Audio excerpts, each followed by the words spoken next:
War, by its very nature, is a polarizing thing. One must pick a side.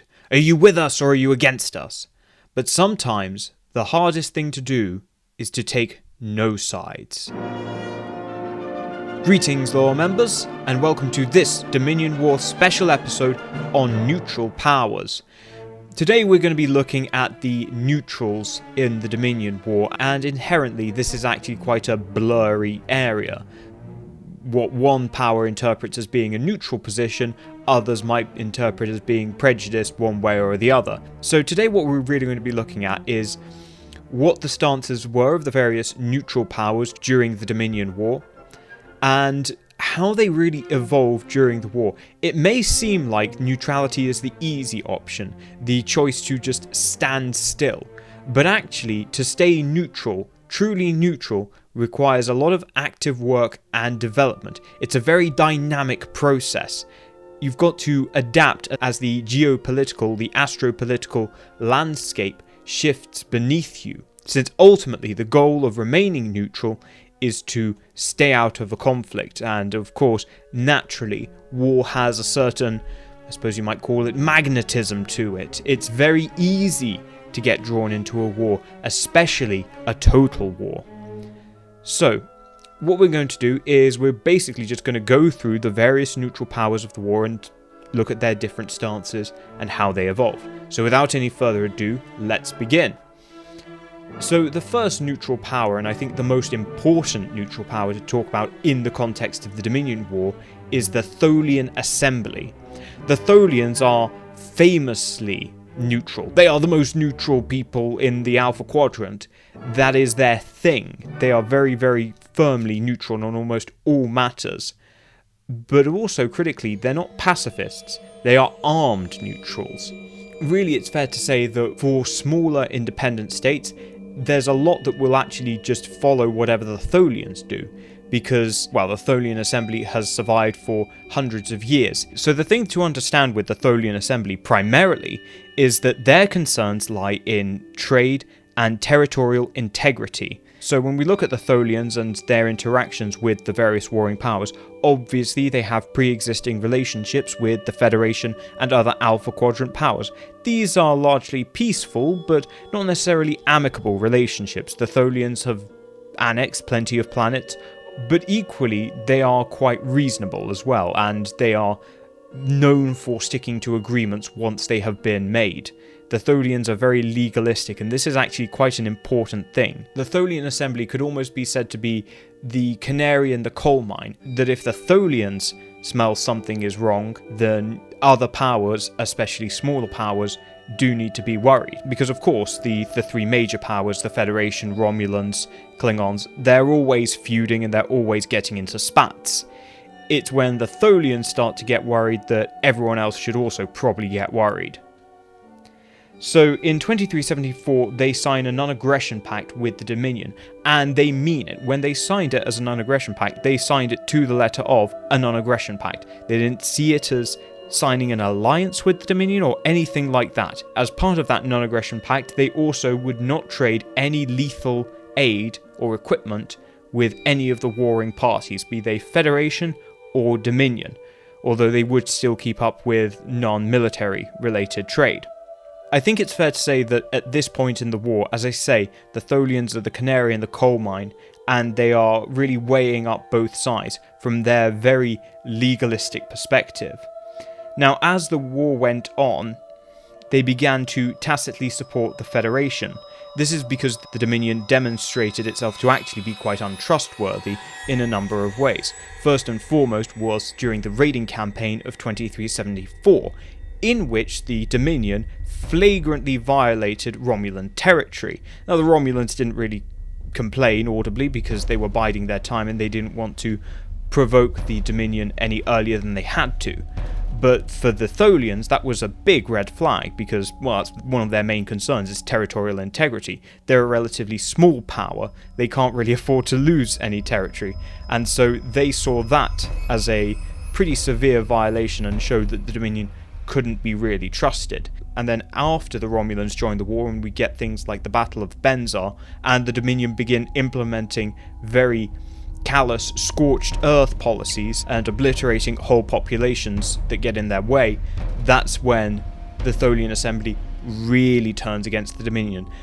Not because the Tholians actually have anything against killing carbon-based life forms, but because they saw the Dominion as duplicitous, because the Dominion comes in and says, oh, we're all nice, we're just like the Federation, you know, you can trust us, and then demonstrates that actually when the chips are down, they will resort to any kind of dirty tactic that they can to win. And really what that actually drives home quite dramatically, as you think about this, the Dominion are led by the Founders, a fluidic life form. The Tholians are on the opposite end of that spectrum. The Tholians are crystalline life forms, and what that actually means is that they have very different worldviews. The Tholians have a very rigid, legalistic worldview, and you do what you say you do, and if you don't do that, I'm not going to trust you anymore. Whereas the Dominion are a little bit more flexible when it comes to law and agreements and treaties. So we have the Tholians, and another famous neutral power from the 23rd century, which continues into the 24th century, is the Gorn Hegemony. Now, prior to the war, while the Tholians had really been minding their own business, the Gorn had reasons to worry. In the years prior to the Dominion War, the Klingons launched an invasion into Cardassia. They just seize and annex a whole bunch of Cardassian territory for no real reason other than they can. And if you're the Gorn and you're the immediate neighbours of the Klingons, that actually renders you quite worried. And the Gorn were very much worried by Klingon aggression in Cardassia. In many ways, they're sympathetic to the Dominion because they view the Klingons as a security threat. And, you know, they're almost interested in settling old scores. And the Dominion was actually pushing the Gorn at one point to open a second front against the Federation and Klingons, and actually join the Dominion. Ultimately, they would be placated with some new diplomatic concessions and favourable trade agreements with the Federation and Klingons. Now again, as the war goes on, and again Dominion conduct worsens, you start to see more and more Gorn volunteer for Klingon foreign legions. This is very important in the post-war world because it forges a very close bond between the Gorn hegemony and the Klingon Empire, and of course eventually leads to the amalgamation of the two powers. Suffice it to say that certainly the Gorn attitudes perhaps changed the most, from being very hostile to the Allies, very favourable to the Dominion, to actually being on the side of the Allies and even actively fighting. Even though the Tholians tacitly supported the Allies by the end of the war, they weren't actively fighting. They weren't willing to break that particular aspect of their neutrality. The next neutral power to talk about is a more recent one, but quite a significant and quite a powerful one, and that is of course the Temerians. The Temerians were neutral and Federation sympathetic. However, language barrier and strategic distance from Federation territory meant that really there was nothing more significant than that. They didn't really talk to the Dominion, nor did the Dominion have any interest in courting the Temerians. That was something for much, much later as far as the Dominion were concerned. Another one to talk about is actually the Sheliak Corporate. Now, the Sheliak Corporate had grievances with the Federation and was Dominion sympathetic. However, unfortunately for the Dominion, despite some prodding by Vorta diplomats, they couldn't ever get the Sheliak to actually open a second front against the Federation, and really got no farther than just being trading partners with the Dominion. This basically boils down to the fact that the Sheliak will not be told to do anything, and so you can have them as allies, it won't do you much good. Now, moving closer to Dominion territory, we get to the Talarian Republic. Now, the Talarians were most certainly Dominion sympathetic, and acted as a pretty effective ally in being. While they didn't engage in active hostilities with the Federation, they did mount military build-ups near the Federation border, as if they might reinitiate the Galen border conflict, and what that did is that drew away Starfleet vessels from the front lines because they had to watch this border throughout the war, just in case the Talarians tried their luck.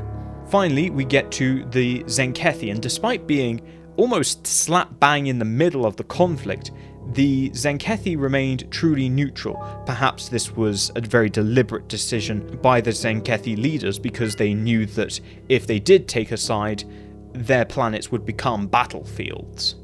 Unlike the Tholians, however, who very much would not supply any war materiel, the Zenkethi were happy to supply to both sides and would supply not just weapons but also mercenary and privateer services. And these went for both sides, and both sides made ample use of these mercenary services during the war. However, ultimately, the greater economic power of the Federation and their allies meant that actually, by the end, most of the Zenkethi privateers were working for them.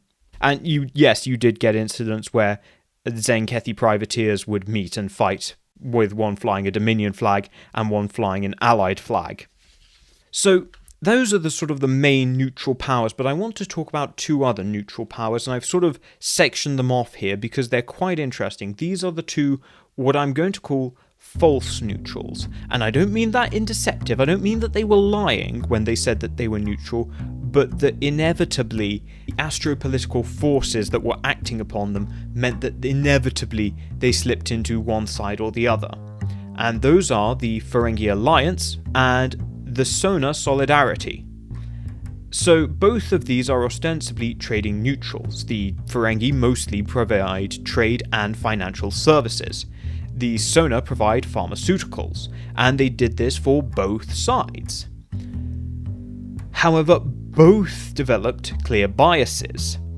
Ferengi markets began to favour federationization. It was beginning to look more like a Federation planet. We'd probably say that rather than any subversion by the Federation to subvert wholesome Ferengi values, that instead what's actually going on is because there's increased trade with the Federation, there's increased interaction, they're coming across their ideas more and more, and they're seeing how their ideas work quite well. And the Ferengi are nothing if not opportunistic and perfectly willing to embrace ideas if there's profit in it. So, in any case, the Ferengi very much begin to exhibit a Federation bias. While with the Sona, they traded both pharmaceuticals to the Federation and pharmaceuticals to the Dominion. But, of course, in the case of the Dominion, what that primarily meant was supplying them with Ketracel White. And ultimately, the Dominion needed Ketracel White far more than the Federation and other allies needed medical supplies. And so, naturally, again, the markets just pulled the Sona towards the Dominion.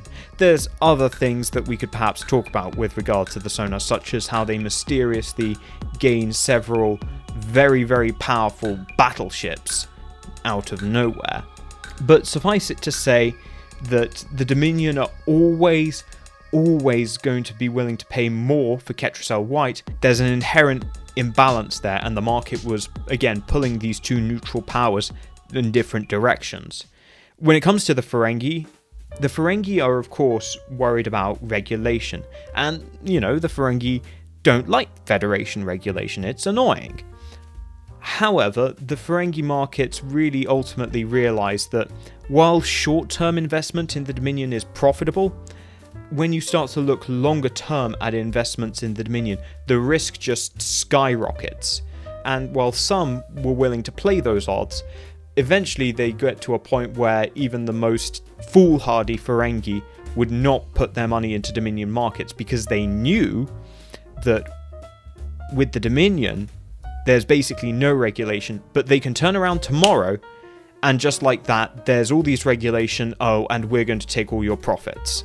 Those are actually property of the state now. The Dominion has that legal framework, that's how the Dominion operates, and the Ferengi have plenty of experience in the Gamma Quadrant. They know this is how the Dominion operates. So while in the short term you can get in, get out, and keep your money, being in long-term business with the Dominion is unlikely to turn out in your favour.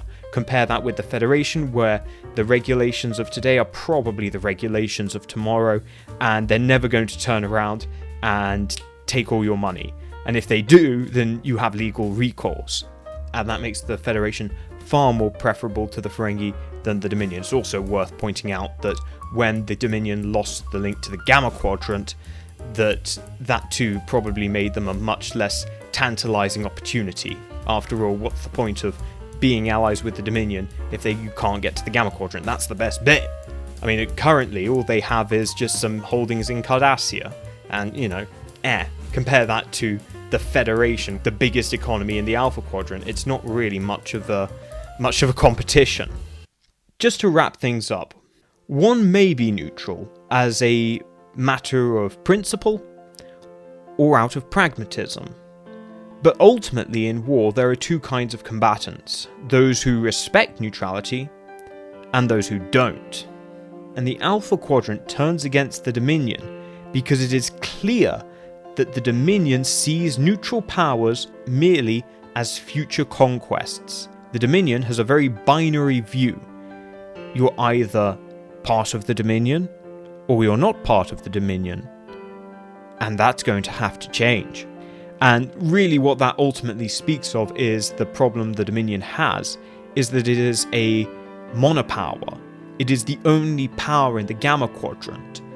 And because of that, it has no experience of negotiation and no idea of nuance. It doesn't need nuance in the Gamma Quadrant, but in the Alpha Quadrant, nuance is everything. Let's not forget, these people have all been neighbours for centuries, and they all know how to deal with each other. And ultimately, that is how neutral powers played into the Dominion War, and actually why they were so important in the outcome of the war. Even though they didn't necessarily fight, their stances and positions and sympathies and politics were very, very, very significant to the war's resolution. So, I hope you all enjoyed. Leave your thoughts in the comments below, and we'll see you all next time.